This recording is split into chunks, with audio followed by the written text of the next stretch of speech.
My daughter did not end the call. I heard her voice, sharp and cold, telling her husband, "He is useless now. It is time for a nursing home." Daniel replied without hesitation, "We can sell the house for $900,000. Once he is inside, it is ours." They both laughed. They laughed as if I was no longer a man, but an obstacle between them and their dream life. When they came back, smiling, their keys no longer fit. A note waited, and their faces turned white as they read my words. Before I continue, let me ask you something. What would you do if you heard your own child speak about you that way? Would you forgive, or would you fight back? Tell me in the comments, because I need to know how others would face what I faced. That day began like so many others. I was alone in the house I had built with my wife, Margaret. 2 years had passed since cancer took her, but her presence still filled every corner. The photograph on the mantel, the faint smell of lavender in the closet, the chair she loved in the living room where she would sit with her books. I kept everything clean, polished, and shining. People might call it obsessive, but to me, it was a matter of pride. Pride that the house we built with sweat and sacrifice still stood strong. Pride that I had raised my daughter, Olivia, and given her every chance she ever asked for. Pride that I could sit in these rooms and know I had done my duty as a husband and father. The phone rang just as I was scraping the last of my dinner into the trash. Leftover stew from the night before, nothing special. I wiped my hands and checked the caller ID. When I saw Olivia's name, my chest lifted. My daughter, my only child, the one person left who was supposed to care. I answered quickly. "Dad, how are you holding up?" Her voice was warm, gentle, just the way it had been since she was a little girl running through these same halls. I smiled, even though no one could see me. "I am doing fine, Olivia. I just finished dinner. I was going to watch the news." I did not mention that I had eaten alone again at the same table where her mother used to sit across from me. I did not say that my dinner had been the same for 3 nights in a row. "Are you eating enough? You should try the grocery app. It would make life easier for you." "I am eating enough. Do not worry.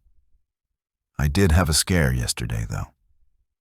I forgot to turn off the burner under the coffee pot. Luckily, I smelled it before anything happened." There was silence on the other end. I could picture her brow tightening, that same crease her mother had whenever she worried. "Dad, that is serious. Maybe we should think about someone checking in on you more often." "Olivia, I am fine. How is Phoenix? Are you still at the conference?" Her laugh floated through the line, but it sounded tired. "Yes, it ends tomorrow. Daniel has been handling most of the clients while I sit through endless presentations. We are having dinner tonight with investors, but I wanted to check on you. You two deserve a nice evening. Thank you for calling me. I love you. I love you too, Dad. Take care." Her voice faded as she slipped the phone into her purse. I reached to hang up but froze when I heard muffled voices. I should not have heard anything more, but the line was still open. "Daniel, you saw how bad he is getting," Olivia's voice said.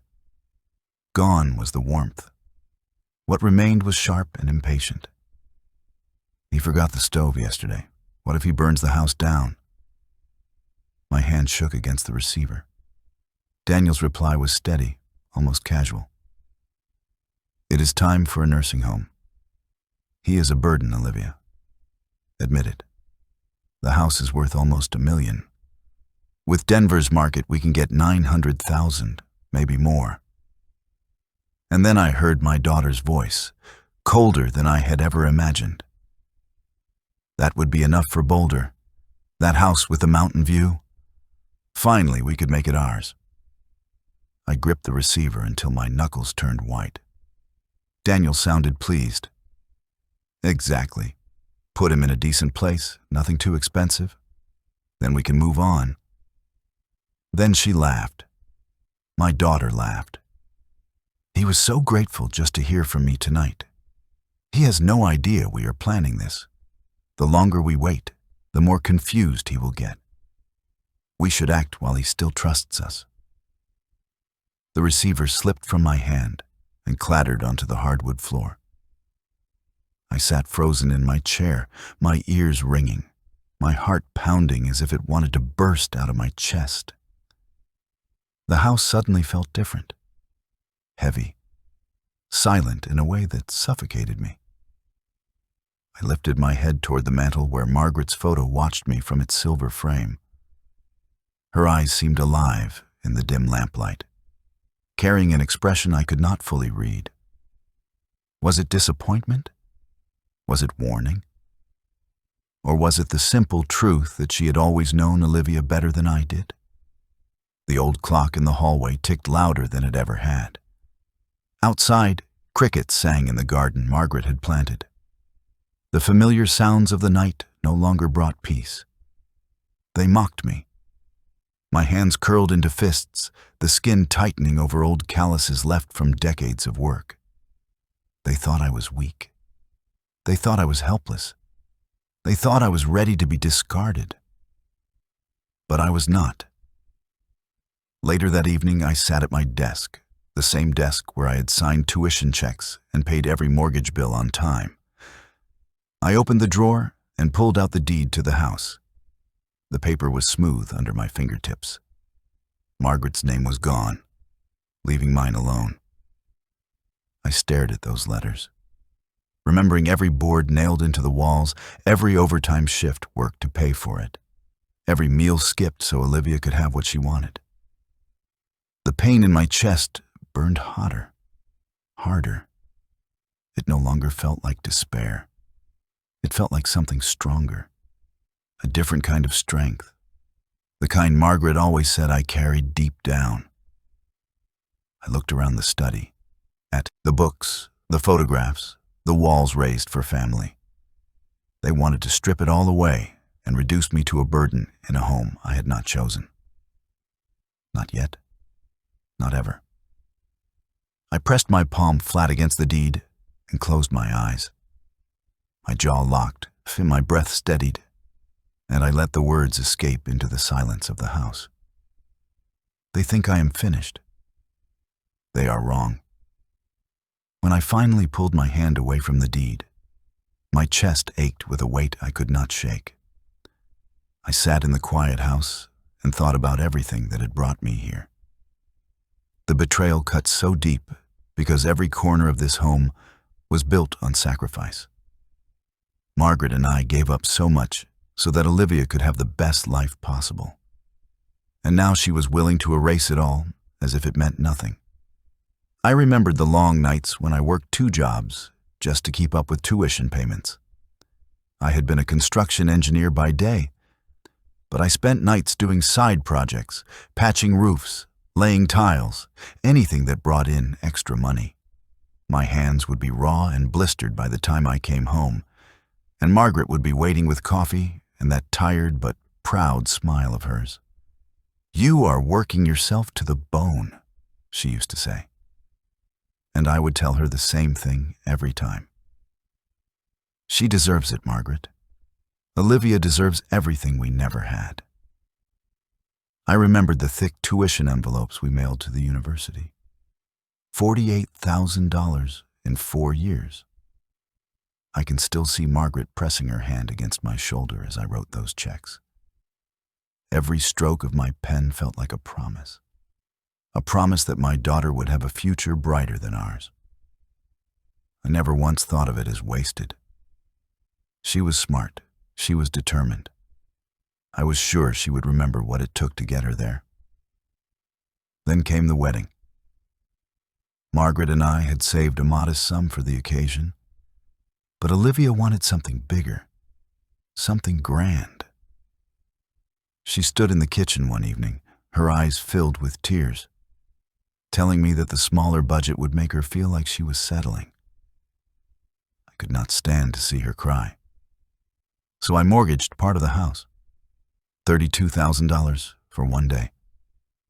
I told myself it was worth it when she smiled at me during the reception, whispering in my ear, "You are the best father in the world." I will never forget this. But she had forgotten. Years later, when Daniel lost his job, they came back to this house. "Just until he finds something new," she said. I welcomed them with open arms. I never asked for rent. I covered the groceries. I paid the increased utilities. I even paid for the repairs on Daniel's car when the transmission failed. $3,000 I had been saving for emergencies was gone in a single repair bill. I never complained. Daniel patted my back and said, "You are the most generous man I know." Olivia hugged me and promised they would pay me back. They never did. I can walk through this house even now and see the proof of those sacrifices in every room. The burgundy sofa in the living room, the one where Olivia used to do her homework, was bought after months of me working weekends for a contractor who paid me under the table. The oak floors beneath my feet were laid by my own hands after long shifts. Margaret stayed up late, helping me stain and polish them, smiling even when her fingers cramped from the work. The dining table, where Olivia had once blown out her birthday candles, was built from wood I salvaged on a job site because we could not afford new.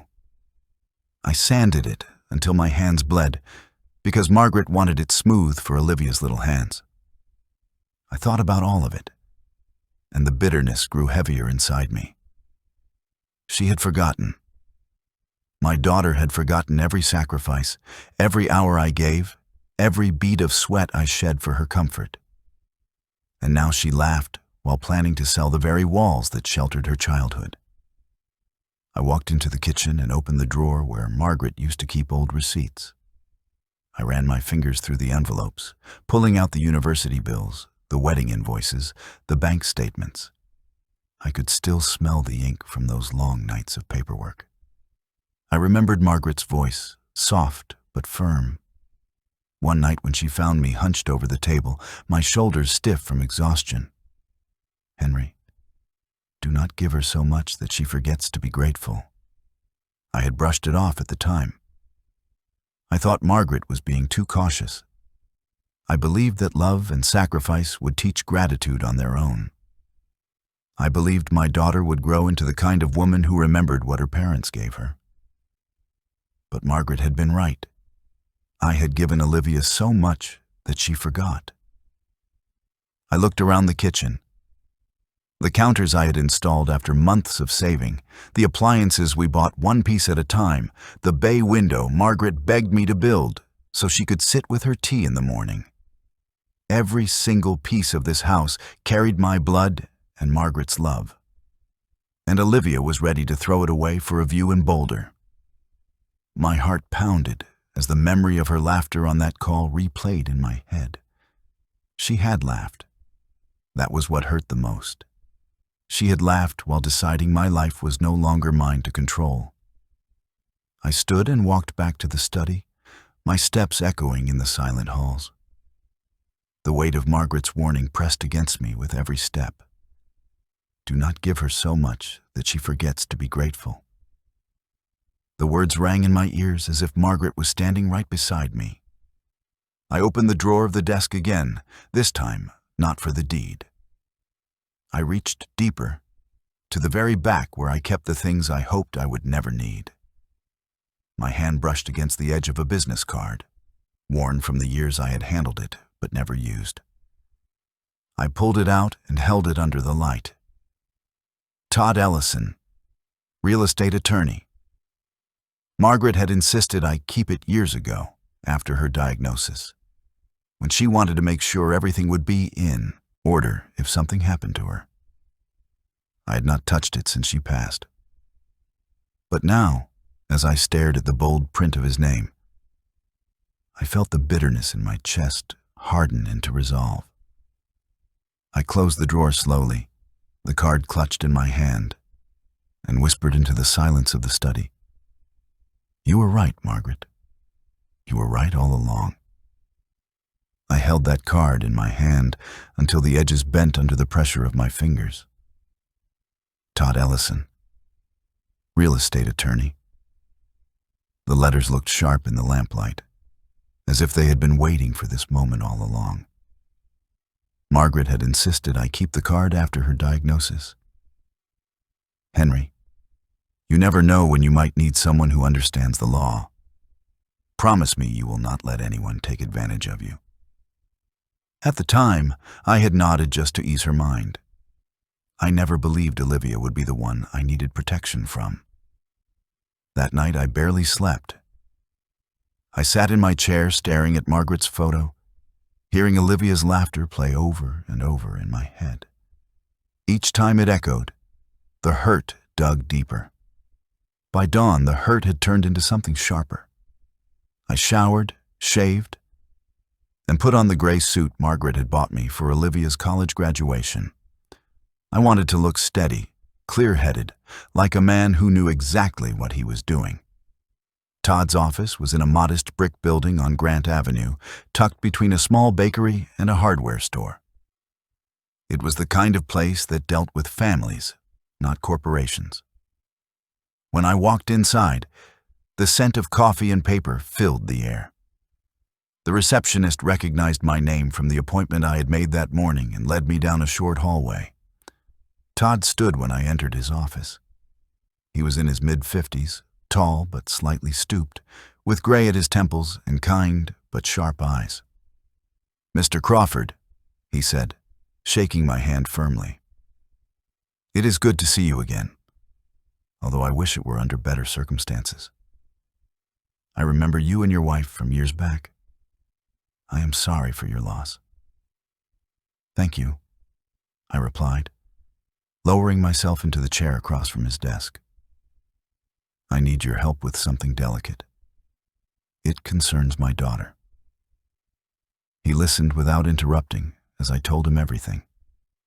The call, the words I overheard, the way Olivia and Daniel were planning to put me in a home and sell the house from under me. His face never changed, but I saw his jaw tighten slightly when I repeated Olivia's laughter. When I finished, Todd leaned back in his chair. He tapped his pen against a yellow legal pad where he had been jotting notes. "Mr. Crawford, let me reassure you of one thing right away. Legally speaking, your daughter and son-in-law have no claim on your property. The house is titled solely in your name, correct?" "Yes," I answered. "Margaret and I owned it jointly. But when she passed, it transferred fully to me. Then there is no question. They cannot sell it. They cannot force you into a facility. They cannot make decisions about your property without your explicit consent." Period relief washed over me so quickly, I felt lightheaded. For a moment, I thought I might sink into the chair and exhale for the first time in days. But then, another wave followed close behind. Fury.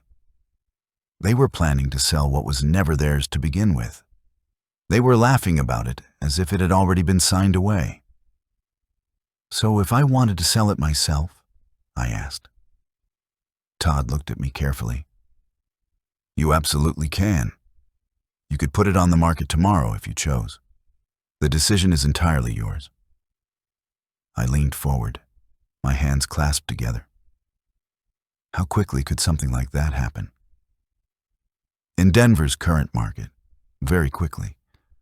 Houses like yours, in established neighborhoods, maintained as well as you have kept it, attract strong offers, especially cash buyers. I have seen sales close in less than 2 weeks. I sat in silence for a moment.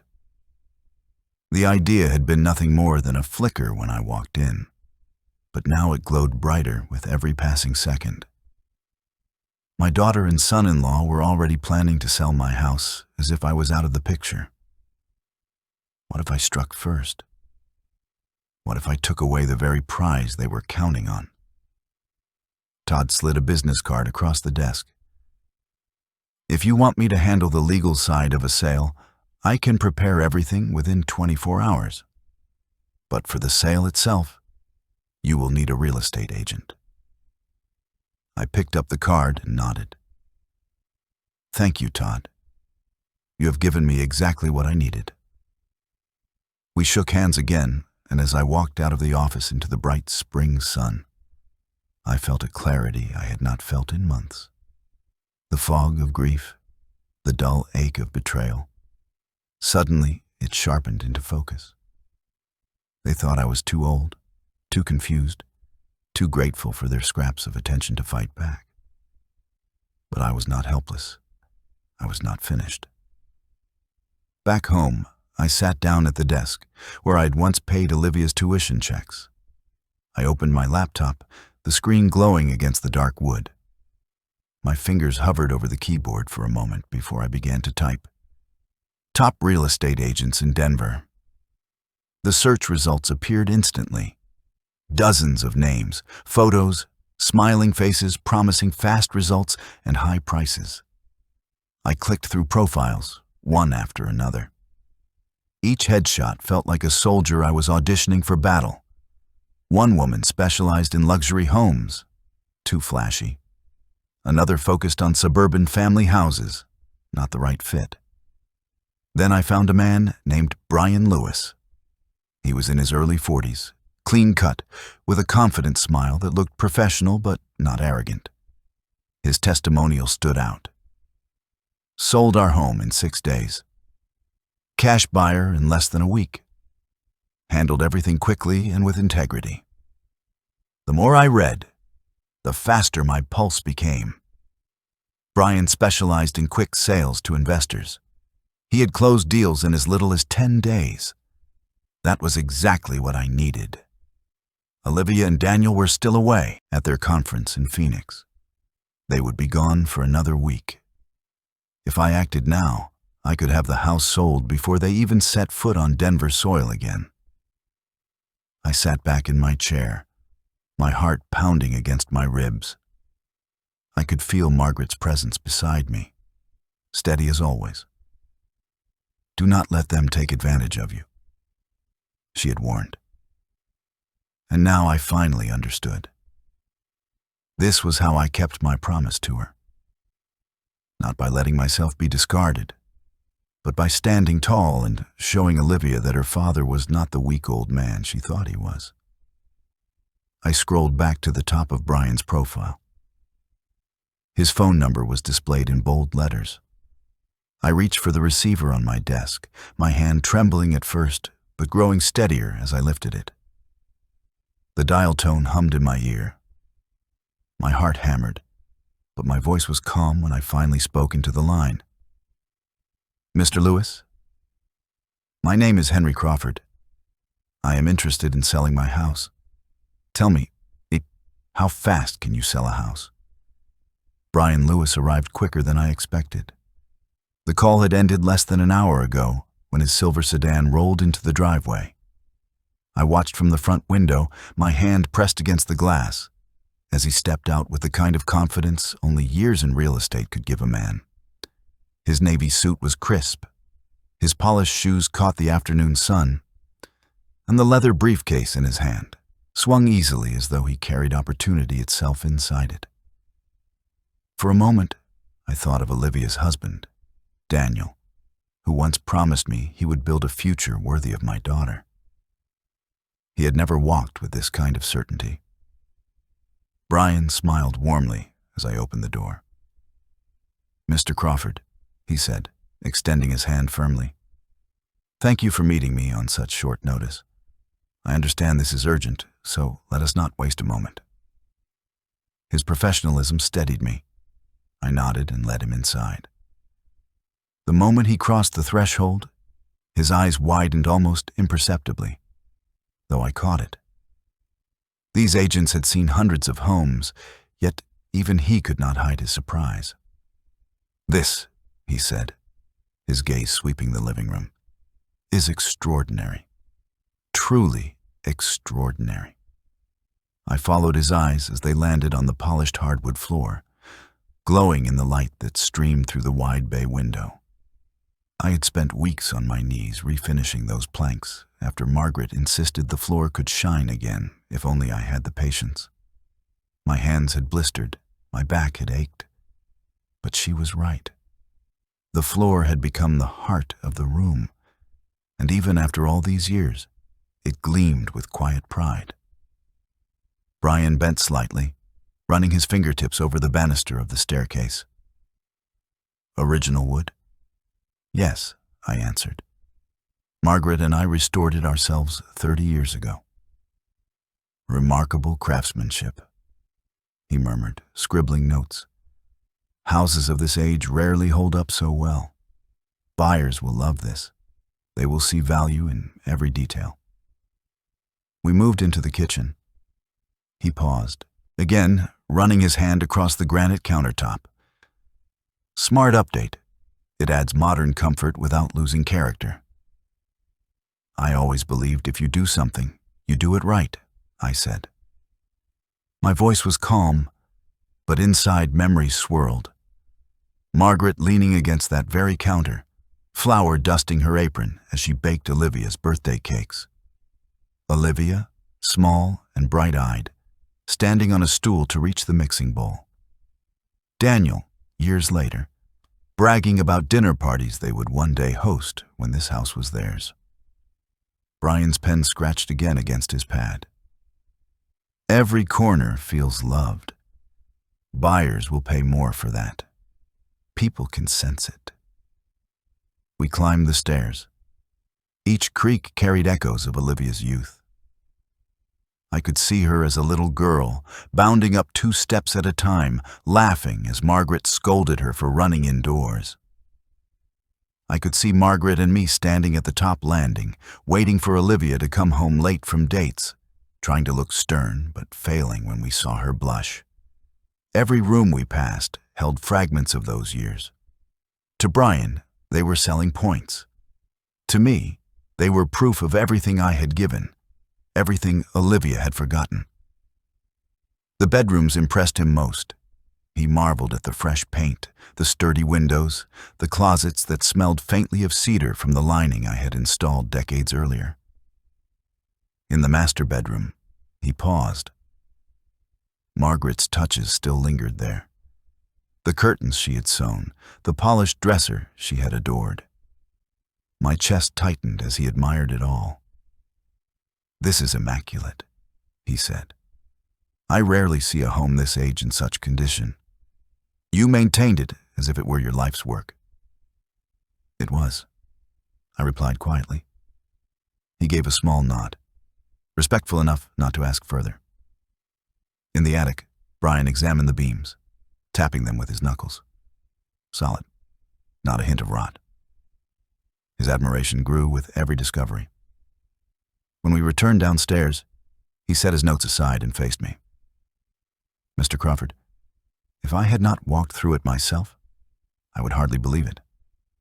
This house is not just livable. It is desirable. And in this market, that makes all the difference." I waited, my heart steady now, bracing for the number. "I would value this property," Brian said carefully, "at $890,000. Possibly higher if multiple buyers compete." $890,000. The number rang in my ears.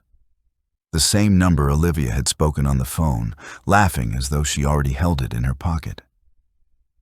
I clenched my jaw. Fate had thrown the number back at me, only this time it belonged to me alone. Brian leaned forward. "If you are serious about selling, we can move quickly. I can have photos taken tomorrow, listed by the weekend, and have offers within days." "I do not want to wait," I said. My voice carried none of the hesitation I felt. "I want this house on the market now." He blinked, then nodded. "We can expedite the process. I just need your authorization." From his briefcase, he pulled a folder and laid it on the coffee table. Contracts, neat and clinical, filled with lines and boxes, To any other man, they were paperwork. To me, they were a weapon. I sat slowly, the pen in my hand heavier than it should have been. For a moment I thought of Margaret again. Her voice drifted through my mind. Do not let them take advantage of you, Henry. Stand strong. I pressed the pen to paper. The first stroke of ink felt final. Each letter of my signature cut deeper into the silence of the room. With every curve, every line, I was not just signing a document. I was rewriting the future. When I lifted the pen, the weight of it all pressed against me. My signature stared back from the page, bold and undeniable. The house was no longer just mine. It was now a loaded weapon aimed directly at Olivia and Daniel. Brian gathered the papers, satisfied. It is done. I will move quickly. Expect my call very soon. I walked him to the door. The cool evening air rushed in as he stepped onto the porch. He shook my hand once more before striding back to his car. The engine hummed, then faded into the distance, leaving the house in perfect silence. I returned to the living room. The table was empty now, but I could still see the imprint of my signature in the lamplight, as if the ink had burned itself into the wood. I sat back in the chair where I had overheard Olivia's betrayal, staring at the space where Brian's papers had rested. For decades, this house had been my sanctuary.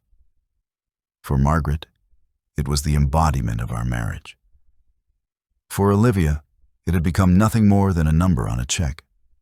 And now it was something else entirely. It was the blade I would use to cut her plans to pieces.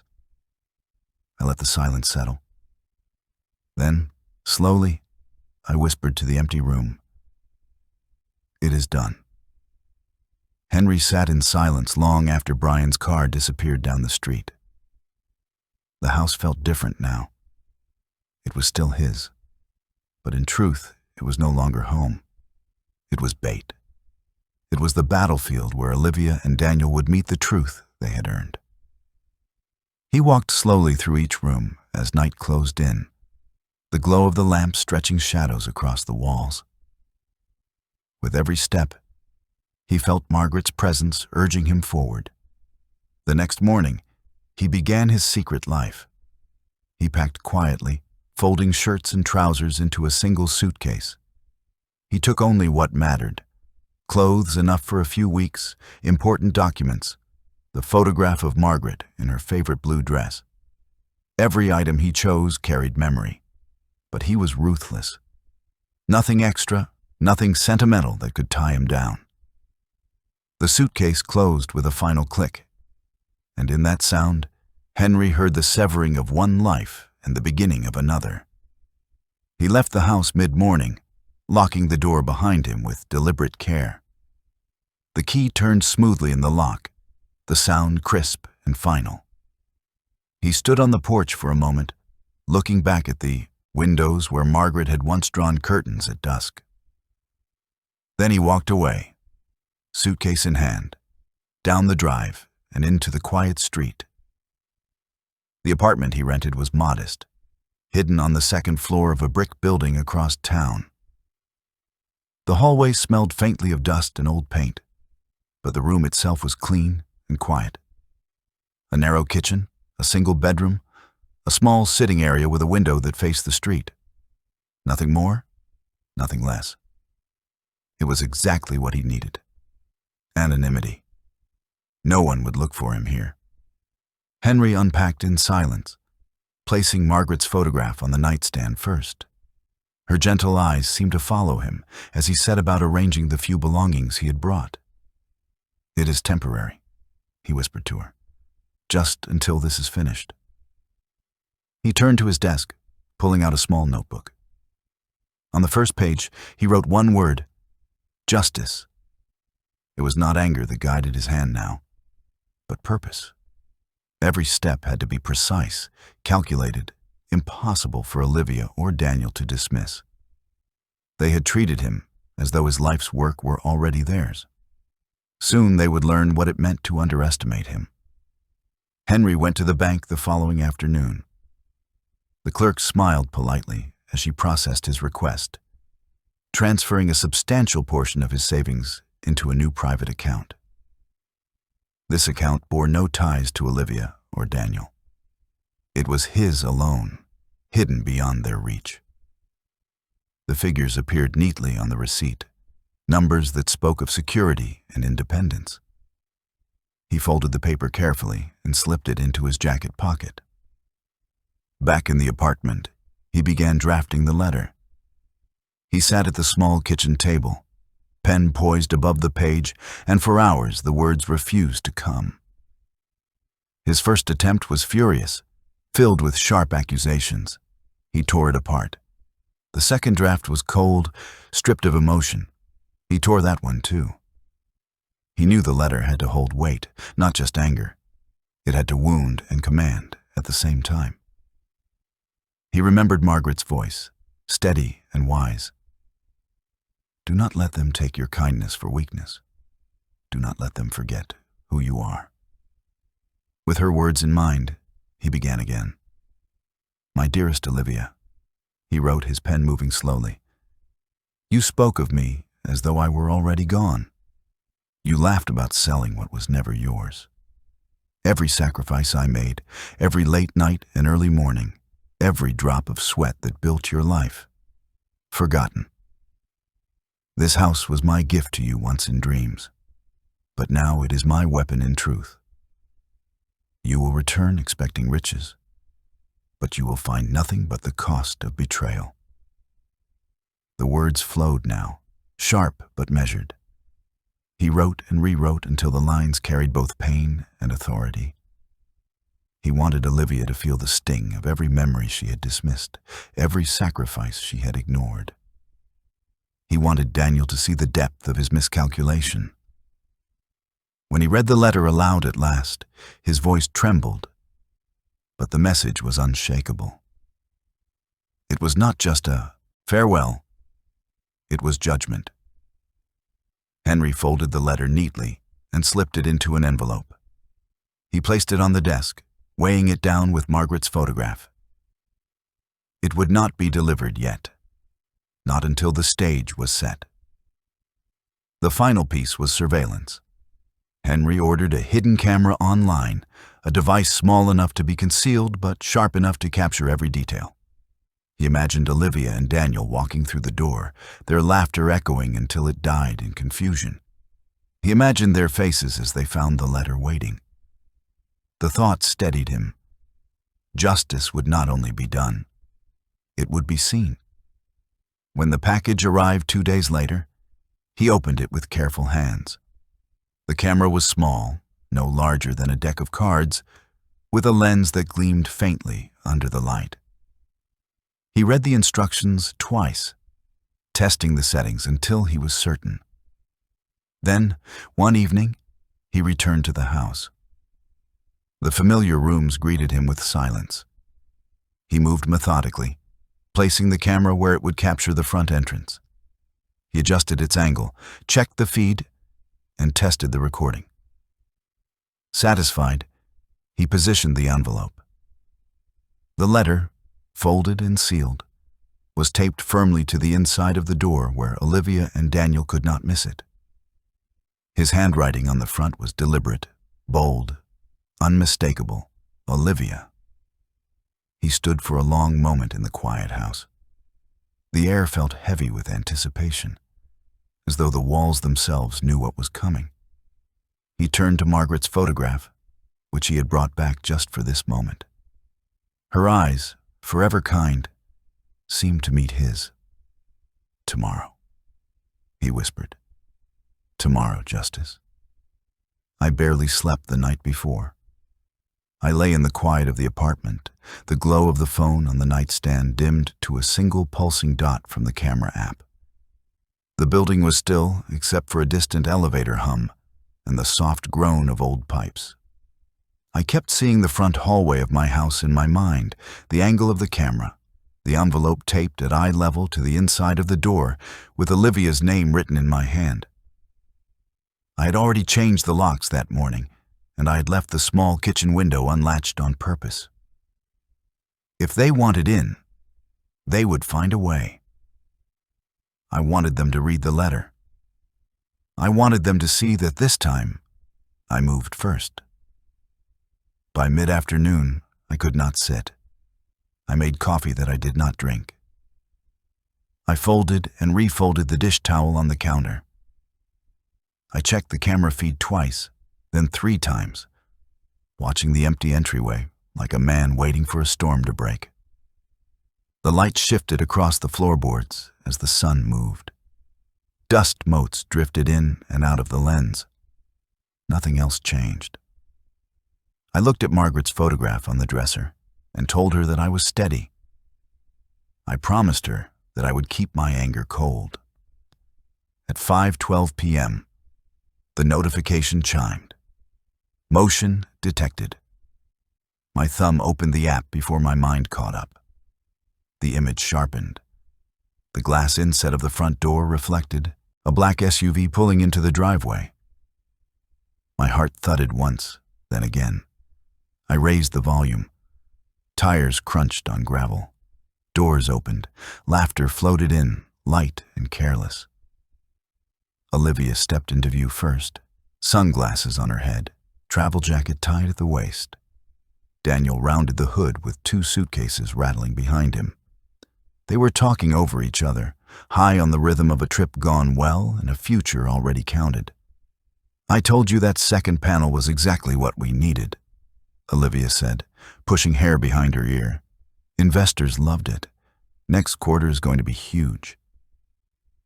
Daniel bumped the suitcases up the last step and grinned. Next quarter and the Boulder place. Imagine morning coffee with that view. Imagine not sharing a wall with anyone, Olivia said, laughing as she dug in her purse. First thing I want is a long shower and the good sheets, then we can go out. She found her key ring and lifted the brass key that had opened my door for years.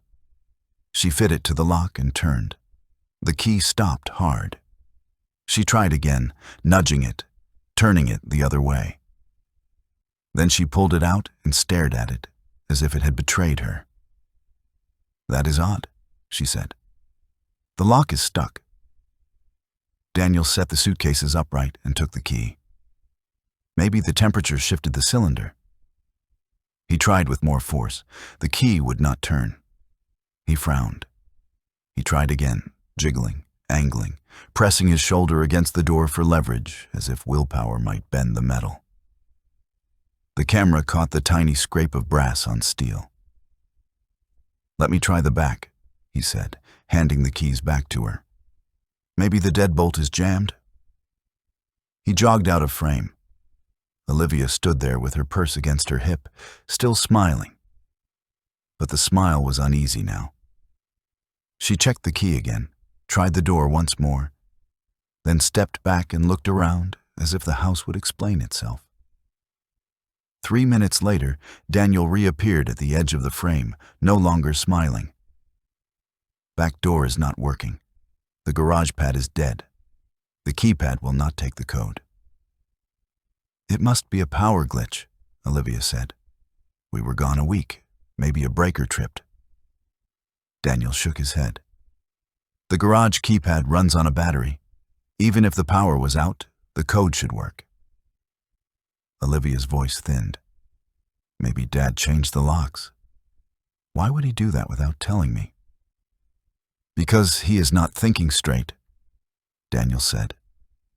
But his eyes cut across the entry with something like doubt. He ran his fingers along the new faceplate. These are not the old cylinders. These are new. I watched her glance down at her phone, hesitating. She tried the old landline first. It rang and rang into nothing. She dialed my cell next, which I had turned off an hour earlier and placed in a drawer. The call failed. Her breath quickened. She rubbed her temple with the heel of her hand. I will check the side window, Daniel said, already moving. If one of them is cracked open, I can slip in and unlock the door. I could hear footfalls on the flagstone. Olivia stood motionless, key ring hooked on one finger, staring at the door that had always yielded. A week earlier, on that open line, she had laughed. Now the skin around her mouth pulled tight. The camera caught the kitchen window curtain lift slightly. Daniel's fingers appeared first, then his face as he tested the latch and found it unhooked. He pushed the sash, slid it up, and shouldered himself through with an awkward twist that knocked his shoe against the frame. He disappeared and then reappeared in the entryway, opening the front door from the inside.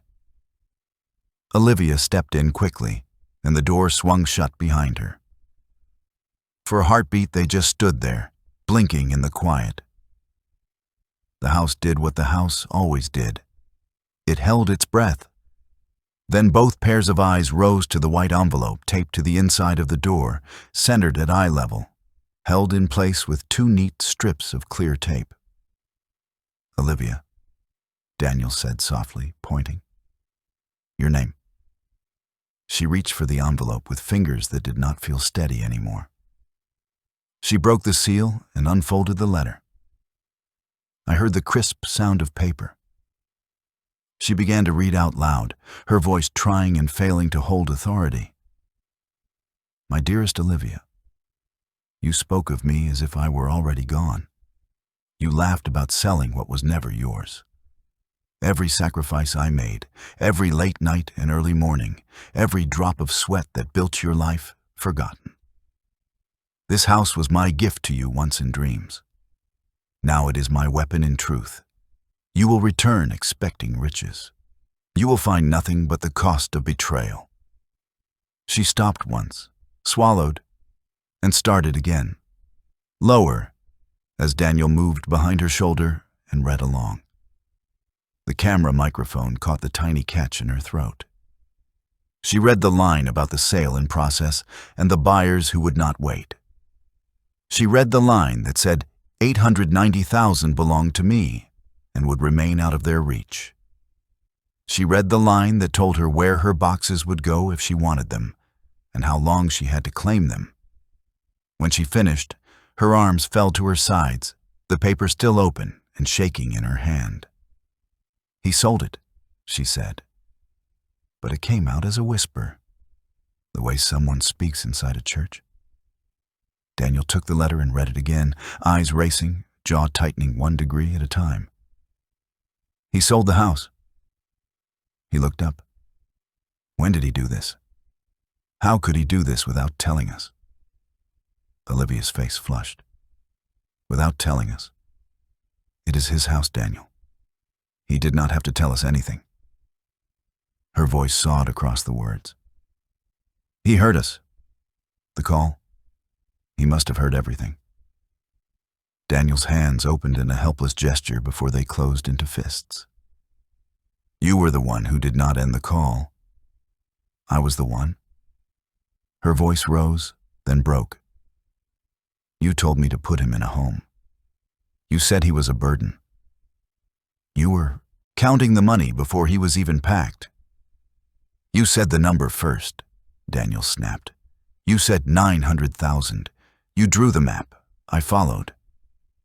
The words hit the entryway, like thrown stones. I watched from my chair as if through a pane of thick glass. I heard every syllable. The edges of the phone dug into my palm. Olivia turned the letter back and forth as if some other version might appear. She paced 2 steps, then 2 more, then stopped under the camera that watched her without mercy. "He cannot do this to us," she said. But there was no force behind it. There has to be a way to stop it.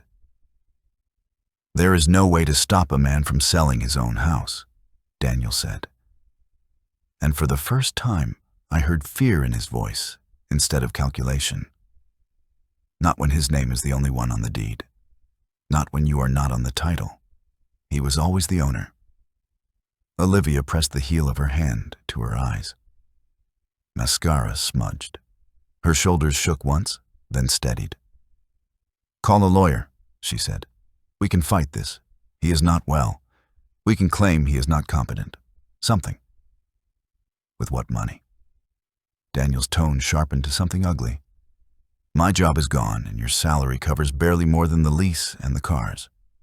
We have nothing. We were counting on the sale because you said we could count on it. Olivia stared at him as if she had never seen him before. You lied to me about the job. You told me the new firm was interested. They were interested until they were not. No one wants an advisor who left under a cloud. That is not a crime, but it is enough. So you used my father as a plan, she said, every word heavy. You told me to push him. I told you to face the facts, he said. But the sentence trailed off as he heard how it sounded in the room where my measurements still lined up, where Margaret's curtains still hung perfectly even. He looked around at the baseboards and the crown molding and the shine of the floor, and he understood, perhaps for the first time, that none of it belonged to him. He took 2 steps and sat on the bench by the stairs, the paper still in his hand. He read the letter again, and each line seemed to lower his shoulders further. Olivia's breath hitched. She dialed my old number again and got nothing. She tried my cell again and stared at the failed call notice as if she could force it to connect by will. Then she turned the envelope over and traced the letters of her name with one finger, as if that might make the message change. It did not. I watched all of it. I watched without moving. My chest was tight, but there was no panic in it. It was the tightness of something held in place at last. I remembered the first day I laid those floors, and the night I signed the papers for her tuition, and the morning I picked up a second job so she could have the wedding she wanted. I remembered Margaret telling me not to give so much that our daughter forgot to be grateful. In that entryway, under the eye of the camera, the forgetting was complete. Daniel stood again. He set the letter on the small table by the door and braced his hands on either side of it. His expression was flat now, stripped of its earlier confidence. "Where will we go?" he asked. But it was not a question for Olivia. It was a question for the air. "The lease is up next week. We do not have a deposit for a new place. We do not have anything saved." Olivia did not answer. She picked up one suitcase and then set it down as if it were filled with stones. She looked toward the living room, then toward the stairs, as if some answer might be waiting at the top landing. There was nothing waiting. Only rooms that no longer belonged to her. "Call your father," Daniel said again, softer now. "Call him and tell him we are sorry." She shook her head once. "You think he will answer after this?" "Maybe not," Daniel said, and his eyes moved to the letter as if it might speak again. "Maybe he will not." Silence spread between them like water, finding every crack in a floor. The camera hummed softly. The app indicator glowed red. Outside, the sun tipped toward the trees, and the light in the entryway warmed to amber. The two of them stood there in that color, as if held in resin. For a long minute, no one spoke. Then Daniel's voice broke the quiet, low and flat, each word landing like a nail driven straight. "That old man played us." I kept my eyes on the screen until the last word left Daniel's mouth. The picture held steady on the entryway, on Olivia's shoulders rising and falling, on the letter trembling slightly where the air moved it. Then I touched the button, and the feed went dark. The apartment sank back into its own quiet. The sound that remained was the small hum of the refrigerator and the faint tick of the wall clock. I set the phone face down on the table and let my hands rest there. The wood felt cool under my palms. For the first time in a long time, my shoulders lowered without effort. I crossed to the cabinet where I had placed the bottle Margaret kept for a special day. It had been packed away after she died, then tucked into the back of my pantry because I could not open it without feeling as if I was tearing something sacred. Tonight did not feel like celebration. It felt like relief. It felt like a knot that had cut my breath for months had finally loosened. I took down the bottle and a clean glass and stood with both in my hands for a moment, listening again to the silence. I pulled the cork slowly so it would not snap.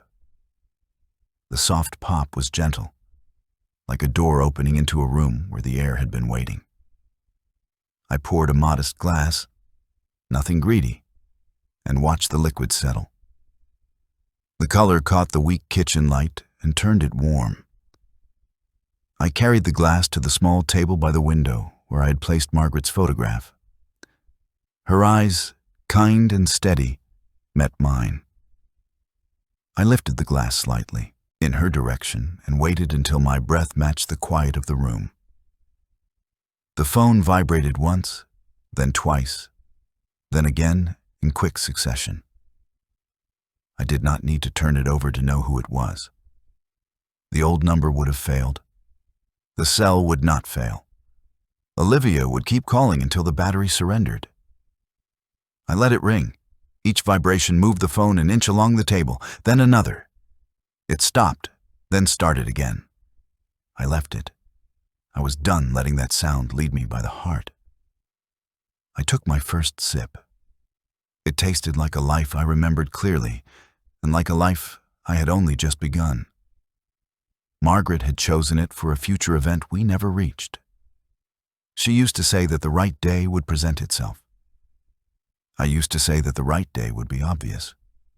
Neither of us imagined this, yet the taste felt right. Not victory exactly, not triumph with flags and noise. It tasted like a clean ending after a long walk through the dark. I thought of everything I had given, not as a list, but as a pattern that ran through the years.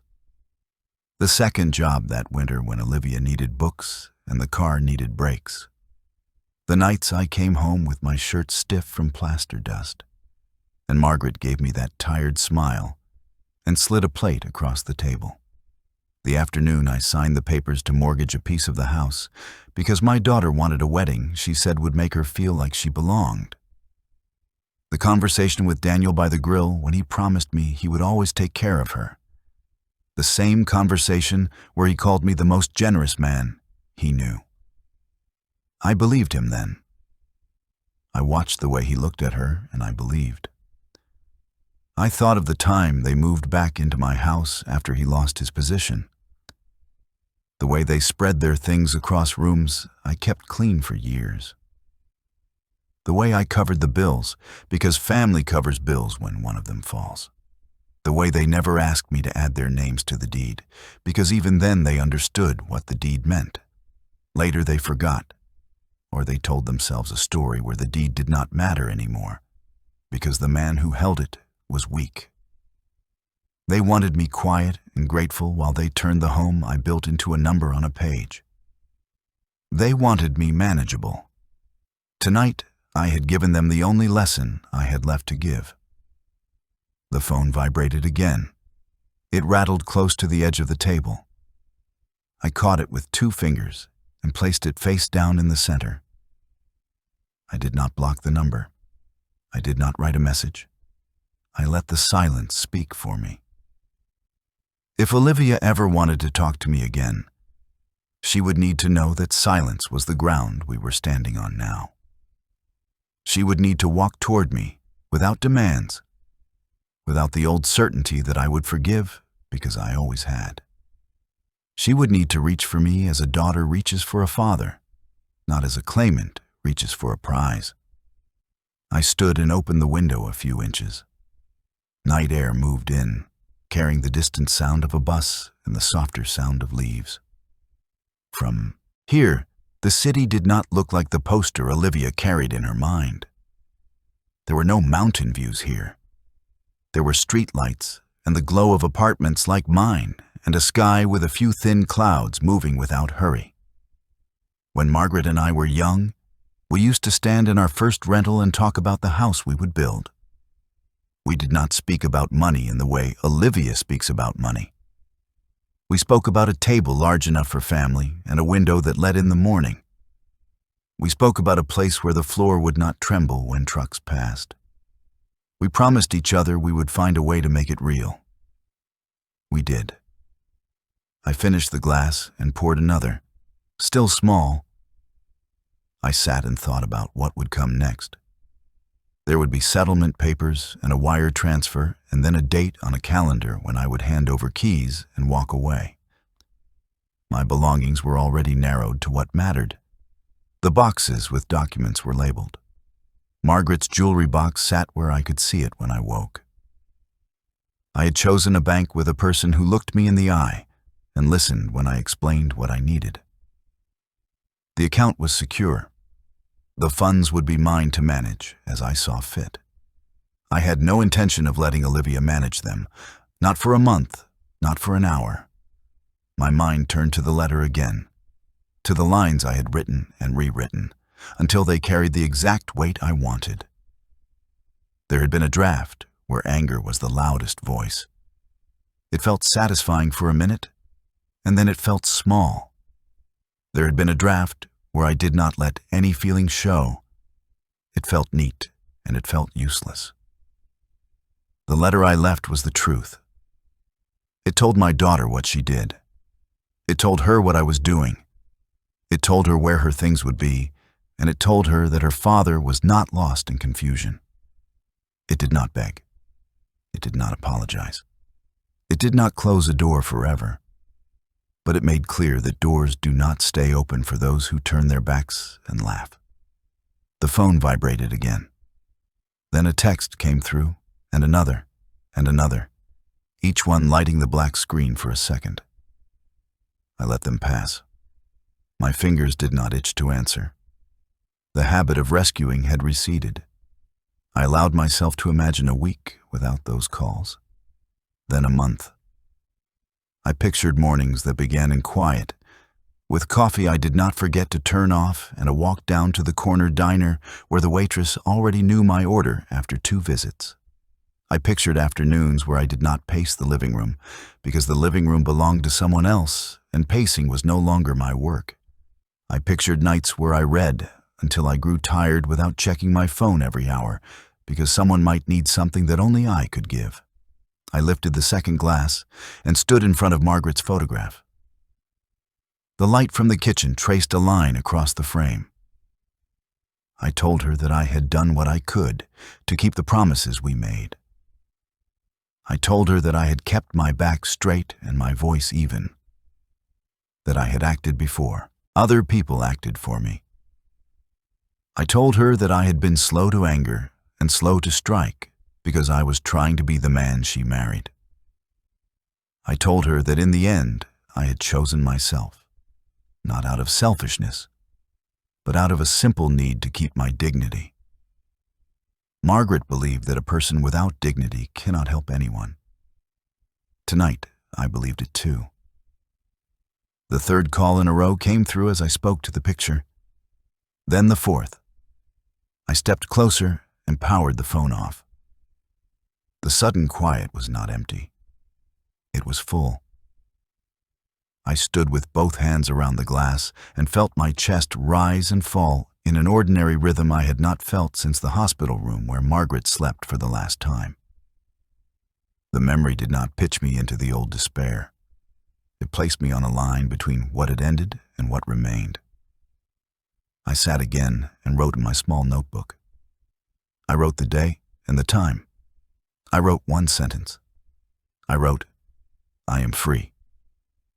The sentence surprised me when I read it back. It did not feel cruel. It did not feel like a door slamming. It felt like a window opening in a room that had needed fresh air. I closed the notebook and placed it beneath the picture frame. I thought of Olivia again, not as the voice on the phone that said nursing home, but as the little girl who ran down the hall wearing socks that made her slide on the polished floor. I thought of her first day of school, and the time she cried over a broken bracelet, and the way she leaned her head on my shoulder at her wedding, soft as a breath. I did not forgive. I did not curse. I held both sets of images at once and let them sit in me without fighting. If she called in a month and wanted to talk like a daughter, I would decide then. If she did not, I would decide that too. I was not required to decide everything tonight. Outside, the sky deepened. A thin wind moved through the opening in the window and cleared the warm kitchen smell. I turned off the overhead light and left the small lamp glowing so the photograph did not fall into shadow.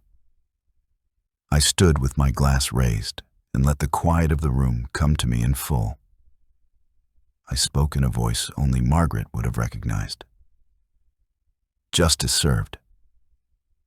I took the last sip and set the glass down without a sound. The city lowered itself into the hour when most windows go dark. I walked to the window and rested my hands on the sill. The streetlights made small pools on the pavement. Somewhere a dog barked once. A single plane crossed far above, no sound reaching me, only a moving dot moving across the dim. I thought of the house I had built and the house I had just sold. I thought of the man I had been when I started building and the man who watched a letter shake in his daughter's hand.